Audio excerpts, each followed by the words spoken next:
Hello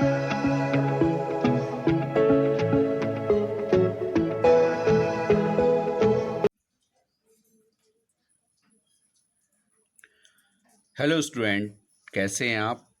आशा करता हूं आप सब लोग घर पर सुरक्षित और मंगलमय होंगे। स्टूडेंट्स, आज आपके लिए लेकर आए हैं टीजीटी, पीजीटी और जीके की तैयारी के लिए मुगल कालीन कला।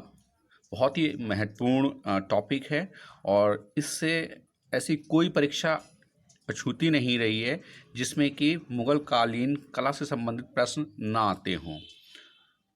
चाहे वो इतिहास से संबंधित हो, चाहे वह सब्जेक्ट से संबंधित हो, चाहे वो टीजीटी कला से संबंधित हो, पीजीटी कला से संबंधित हो या जीके से संबंधित, यानी सभी सभी तरह की जो कंपटीशंस हैं, अगर उसमें हिस्ट्री से कुछ आता है तो मुगल कालीन चित्रकला या मुगल कालीन कला से संबंधित प्रश्न जरूर पूछे जाते रहे हैं।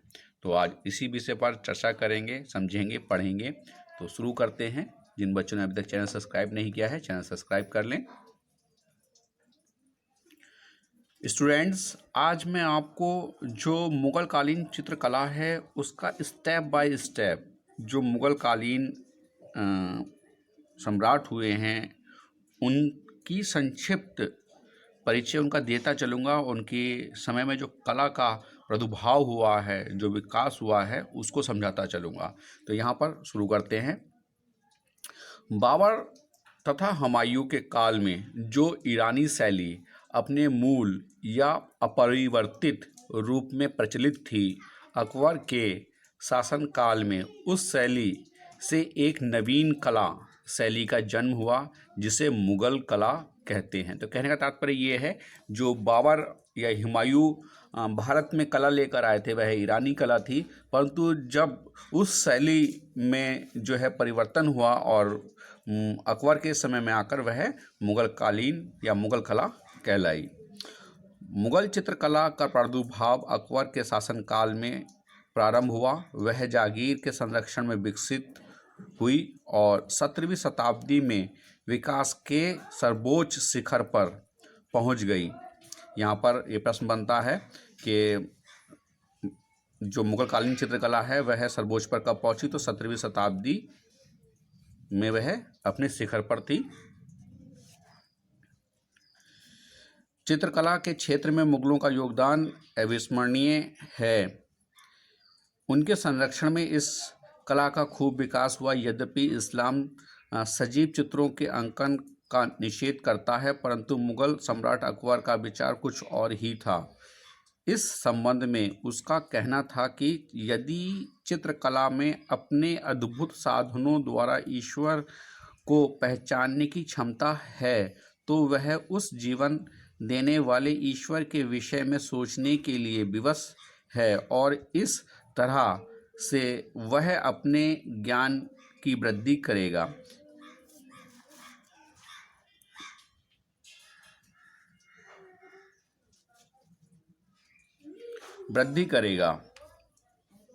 इस काल में कलाकारों ने प्राकृतिक के समग्र सौंदर्य को चित्रित करने का सराहनीय प्रयास किया। पुष्पों, वृक्षों, बादलों, पर्वतों, बादलों, पशु पक्षियों आदि के चित्रांकन विशेष रूप से किए गए। मुगल चित्रकला में फारसी तथा भारतीय कला का समन्वय मिलता है, यानी कि जो फारस की चित्रकला थी और भारत की चित्रकला थी, उन दोनों का मिश्रण ही मुगल चित्रकला कहलाया। बात करते हैं बाबर की। जो बाबर कालीन चित्रकला थी वह 1526 से 1530 के बीच उन्नत हुई।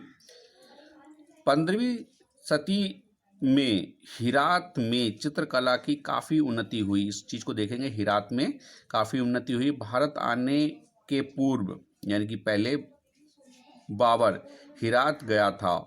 वहाँ उसकी भेंट मध्य एशिया के प्रसिद्ध चित्रकार बेहज़ाद का नाम जो है आपको याद रखना पड़ेगा, तथा उसके शिष्य आगा मीरक से हुई, जो तैमूर वंशी सुल्तान हुसैन मिर्ज़ा के दरबार के चित्रकार थे। तो यहाँ पर प्रश्न बनता है कि बेहज़ाद और उसका शिष्य जो है आगा मीरक किसके दरबार के चित्रकार थे, तो यहाँ पर तैमूर बंसी सुल्तान हुसैन मिर्ज़ा के दरबार के चित्रकार थे। ठीक है। बाबर ने इन कलाकारों की कला से काफ़ी प्रभावित होकर अपनी आत्मकथा में बेहज़ाद तथा मुजफ्फर नामक चित्रकारों की बहुत प्रशंसा की है। तो यहाँ पर ये भी एक प्रश्न बनता है कि बाबर ने जो है अपनी आत्मकथा में किन चित्रकारों की प्रशंसा की है। तो बाबर ने अपनी आत्मकथा में बेहज़ाद और मुजफ्फर नामक चित्रकारों की बहुत प्रशंसा की है। आगे बढ़ते हैं। बाबर अपने साथ कुछ चित्रकारों को भी भारत लाया था जो ईरानी शैली में चित्रांकन करते थे। बाबर नामा से समकालीन घटनाओं तथा ईरानी शैली की कला की विशेषताओं का पता चलता है। यद्यपि बाबर चित्रकला में काफ़ी रुचि रखता था, परंतु समय अभाव के कारण वह इस कला को प्रोत्साहन नहीं दे सका। तो ये था संक्षिप्त परिचय बाबर का। अब आगे बढ़ते हैं। हुमायूं कालीन चित्रकला जो कि 1530 से 1556 के बीच में रही। बाबर की ही भांति हुमायूं चित्रकला में विशेष रुचि रखता था। उसने 1550 ईस्वी में मीर सैयद अली, इसको ध्यान रखेंगे, मीर सैयद अली तथा अब्दुल समद नामक दो ईरानी चित्रकारों को अपने साथ भारत लाया। तो यहाँ पर प्रश्न बनता है, हुमायूं अपने साथ किन दो ईरानी चित्रकारों को लेकर आया। तो मीर सैयद अली और अब्दुल समद को जो है भारत लेके आया। या यहाँ पर एक आध का भी नाम पूछा जा सकता है। तो इन चीज़ों को ध्यान रखें कि हुमायूं जो है अपने साथ मीर सैयद अली और अब्दुल समद नामक दो ईरानी चित्रकारों को भारत लाया। हुमायूं ने इन दोनों श्रेष्ठ चित्रकारों को दास्ताने अमीर हमज़ा नामा नामक एक प्रसिद्ध पुस्तक के सचित्र इतिहास के लिए चित्रकारी का कार्य सौंपा। तो यहाँ पर ये बात भी जो है आती है कि दास्ताने अमीर हमज़ा के रचनाकार कौन है। तो मीर सैयद अली और अब्दुल समद, ये भी एक प्रश्न बनता है। और इनके द्वारा जो रचना की गई या चित्र बनाए गए हमज़ा नामा के, ये भी एक प्रश्न बनता है। परंतु यह कार्य अकबर के समय तक चलता रहा। 1400 चित्रों से युक्त 17 जिल्दों वाला यह ग्रंथ 1582 ईस्वी में जाकर पूर्ण रूप से तैयार हो सका। अब यहाँ पर भी ये प्रश्न बनता है कि हमज़ा नामा में या दास्ताने अमीर हमज़ा में कितने चित्र हैं। तो यहाँ पर 1400 चित्र हैं। एक प्रश्न ये बनता है, इसका ध्यान से अवलोकन करेंगे, कितनी जिल्दें हैं इसमें। ये प्रश्न बनता है कि इसमें 17 जिल्दें हैं। ये 17 जिल्दों वाला ग्रंथ है। कब तैयार हुआ? 1582 में तैयार हुआ। हुमायूं के शासनकाल की अवधि भी कम ही थी, अतः चित्रकला के क्षेत्र में वह विशेष योगदान नहीं दे पाया। उसके काल में बने चित्रों से फारसी प्रभाव की झलक मिलती है। आगे बढ़ते हैं। संक्षिप्त इतिहास कला से संबंधित बता के चल रहे हैं आपको हम। अकबर कालीन चित्रकला 1556 से लेके 1605 तक रही, जब तक कि इनका पीरियड रहा अकबर का। देखते हैं। अकबर की बचपन से ही चित्रकला में रुचि रही थी। काबुल में उसने समद से चित्रकारी सीखी थी। उसने अपने शासनकाल में अन्य कलाओं के साथ साथ चित्रकला को भी भरपूर संरक्षण प्रदान किया। तो यहाँ पर एक बार और आती है कि जो अकबर के चित्रकारी उस्ताद कौन थे, या अकबर ने किनसे चित्रकारी सीखी? समद नामक चित्रकार से चित्रकारी सीखी थी। आगे बढ़ते हैं। जिसके फलस्वरूप इस काल में इसका चहुमुखी विकास मिलता है। आईने अकबरी नामक ग्रंथ से उसके कला प्रेम का पता चलता है। तो यहाँ पर जो आईने अकबरी है, वह आईने अकबरी जो है एक चित्रकला पर आधारित रचना है, जिससे कि अकबर की कला होने का प्रेमी, यानी कि वो कला के प्रति बहुत ही ज़्यादा उत्सुक था, उसकी इस बात का पता चलता है।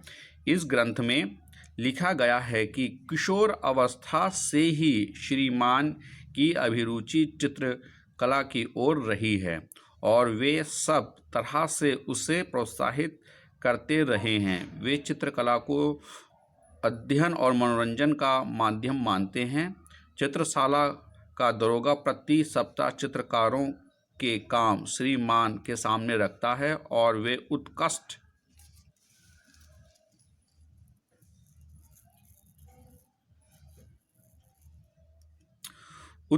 चित्रों को सम्मानित करते हैं और कारीगरों को पुरस्कार देते हैं व उनका वेतन बढ़ाते हैं। अब वे ऐसे उत्कृष्ट चित्रकार हो गए हैं कि इनके चित्र वियनाद और यूरोप के चित्रों से टक्कर ले सके। इन उत्तम चित्रकारों की संख्या 100 के ऊपर है। अकबर ने फतेहपुर सीकरी की इमारतों को सुंदर चित्रों से अलंकृत करवाया था। उसके दरबार में अनेक श्रेष्ठ चित्रकार उपलब्ध थे, जिन्होंने हास्य लाघव का सौंदर्य में प्रदर्शन कर उत्तम चित्र बनाए। अबुल फजल ने लिखा है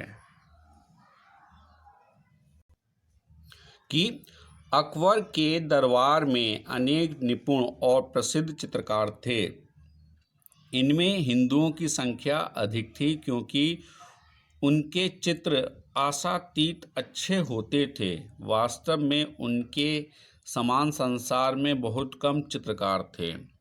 अकबर के दरबार में श्रेष्ठ चित्रकारों में इस चीज़ों को देखेंगे। ये प्रश्न कई बार पूछे जाते हैं कि कौन कौन प्रमुख चित्रकार अकबर के दरबार में रहते थे।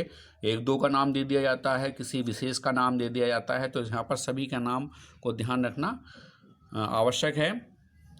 दसवंत, बसावन, केशव, महेश, लाल मुकुंद, मधु, जगन, खेकरन, तारा, सावल आदि प्रमुख चित्रकार थे। विदेशी चित्रकारों में अब्दुल समद, फारूक बेग और खुसरू कुली एवं जमशेद विशेष प्रसिद्ध थे। इस काल में बने चित्रों में भारतीय कला के तत्व विशेष रूप से मुखर हो उठते हैं। तो यहाँ पर जो है इस बात को भी पूछा जा सकता है कि अकबर कालीन चित्रों की क्या विशेषता है। तो अकबर कालीन चित्रों की विशेषता है कि भारतीय कला के तत्व विशेष रूप से मुखर हो उठते हैं, अर्थात भारतीय चित्रकला के तत्वों को विशेष रूप से यहाँ पर मुखरित किया गया है। आगे बढ़ते हैं। अकबर चित्रकला में इतनी अधिक रुचि रखता था कि उसने इसके लिए एक अलग विभाग ही खोल दिया था, जिसके अध्यक्ष श्रेष्ठ चित्रकार अब्दुल समद बनाए गए थे। तो यहाँ पर जो चित्रकला विभाग था उसके अध्यक्ष कौन थे? अब्दुल समद। या अकबर द्वारा चित्रकला विभाग की स्थापना की गई, उसके अध्यक्ष कौन थे? अब्दुल समद। इस चीज़ को ध्यान रखेंगे।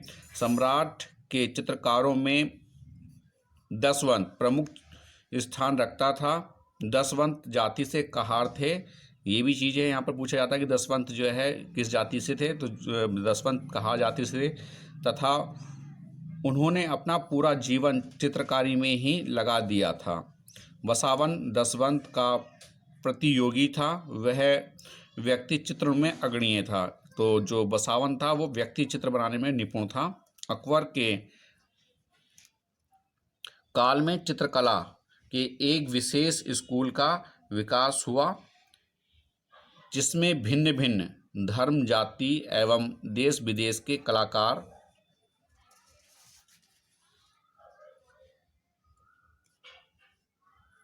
थे। भारतीय चित्रकारों ने फारसी चित्रकारी तकनीकों की भी जानकारी प्राप्त कर ली थी। अतः इन्हें प्रसिद्ध फारसी कवि निजामी की साहित्यिक रचनाओं के चित्र बनाने का कार्य भी सौंपा गया था। वास्तव में ग्रंथों के आधार पर चित्रावली तैयार करने का गौरव अकबर को ही प्राप्त है।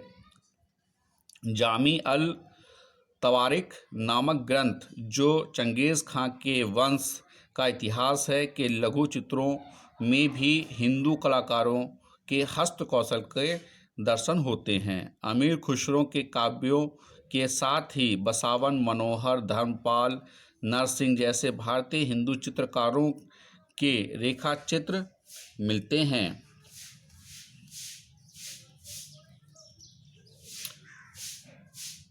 इसी प्रकार प्रसिद्ध ग्रंथ अकबरनामा, शाहनामा, लीलावती, लैला मजनू, बाबरनामा आदि को भी अति सुंदर चित्रों से अलंकृत किया गया है। रज़्मनामा, महाभारत, रामायण आदि विभिन्न ग्रंथों के अनुवादों को भी चित्रित किया गया। इनके अतिरिक्त तवारीखे खानदाने तैमूरिया, चंगेज़नामा, जफ़रनामा, अनबर सुहेली आदि की चित्रित प्रतियां भी मौजूद हैं। उपरोक्त ग्रंथों की चित्रित प्रतियां आज भी भारतीय तथा विदेशी संग्रहालयों में मौजूद हैं।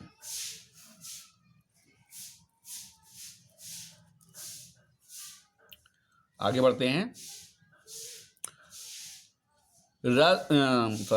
व्यक्ति चित्र सभी, ये प्रश्न भी पूछा जाता है कि सभी किसे कहते हैं। व्यक्ति चित्रों को सभी कहते हैं या सभी क्या हैं? सभी व्यक्ति चित्र हैं। में अकबर के चित्रकार दक्ष थे। अकबर ने अपनी कई सभी लगवाई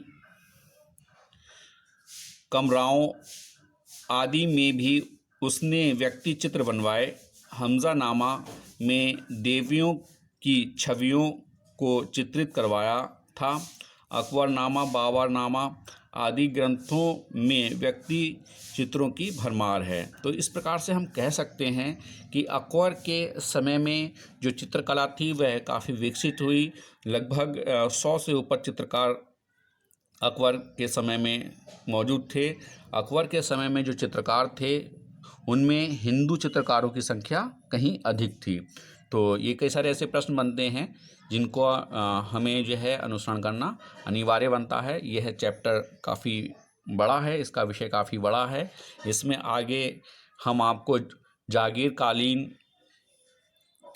और इसके बाद में जो है शाहजहाँकालीन और औरंगजेब कालीन चित्रकलाओं के बारे में ही पढ़ाएंगे। तो इस वीडियो में बस केवल इतना ही। वीडियो को ध्यान से समझिए और इससे संबंधित जो मुख्य पॉइंट इसमें निकल के आते हैं, बिंदु निकल के आते हैं, उनका आप जो है एक लेख तैयार कर सकते हैं अपनी प्रिपरेशन के लिए। तो आज के लिए बस इतना ही। Have a nice day.